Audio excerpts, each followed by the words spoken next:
Hi there and welcome, and as the title says, we are going to be making taco soup, and this happens to be keto friendly, so if you're on the keto diet or doing low carb, you are not excluded from this. And if you're not on the keto diet or doing low carb, don't let this turn you off because it is absolutely delicious. So with that, let's go ahead and get started. Okay, I have my Dutch oven here, and I'm going to add 2 pounds of ground beef. I'm using 85% lean. The leanness is totally up to you. Get this out of the package and put this in my Dutch oven real quick. Just going to start to crumble this up some. I have about a half of a medium-sized yellow onion left over from yesterday from something else I made. I'm going to chop this up and add it to our ground beef.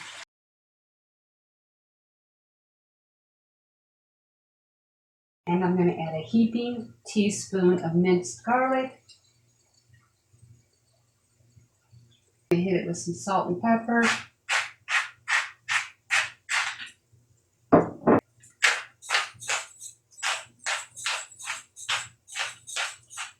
I'm going to continue to crumble the meat up, cook this all the way through, and then we'll go on to the next step. I will drain off any excess grease after this is done cooking. All right, I have all of the grease drained off. And now I'm going to add some taco seasoning. I'm going to cheat today and just add a packet. If you want to make your own, add 3 tablespoons. So 1 packet or 3 tablespoons of taco seasoning. I like to get that all mixed in first before I add the liquids. It just makes it easier.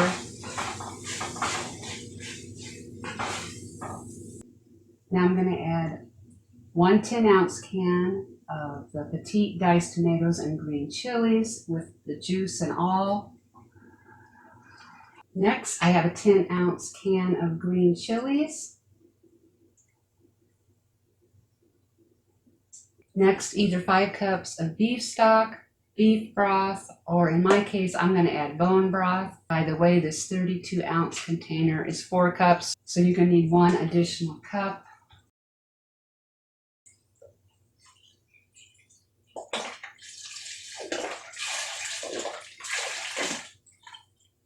And I'm going to cheat and add a cup of chicken bone broth because I don't have any more beef broth.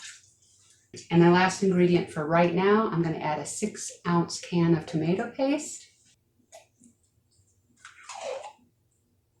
Give this a stir. Oh, one more thing I almost forgot. I'm going to add 1 tablespoon of chili powder. This is almost getting to a boil. Soon as this gets to a boil, I'm going to turn down the heat and let this simmer for 20 to 30 minutes, and then we'll add our last 2 ingredients. All right, it has been 20 minutes. As you can see, our soup has reduced a little bit, just what we wanted. Now we are going to add 4 ounces of room temperature cream cheese. Now what I like to do is I like to put this in the microwave for about 15 to 20 seconds so it gets nice and creamy like a cake frosting. And then I ladle in some of the soup.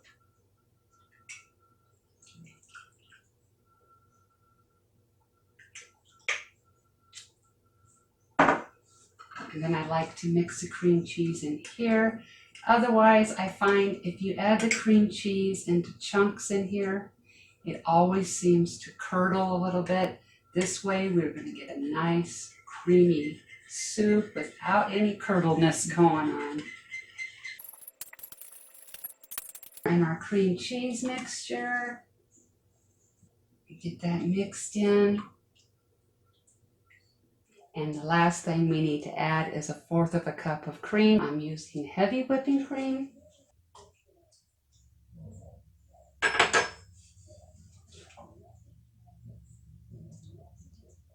All right, our soup is finished. I'll go ahead and make a bowl and we'll give this a taste.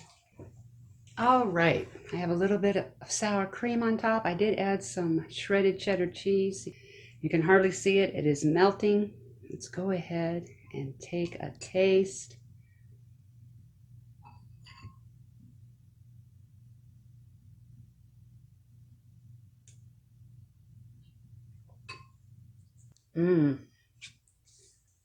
This is just like eating a taco in a bowl. I have made a couple of other taco soup recipes in the past. This is definitely by far the best one as of yet. It is creamy. Like I said, it is just like eating a taco in a bowl. So there you go. I hope you enjoyed this video today. And if you are on keto or doing low carb, I think you might want to check this video out next. The video below that is whatever YouTube thinks you would like to watch next. And as always, seriously, I want to thank you so much for watching, and I hope to see you next time.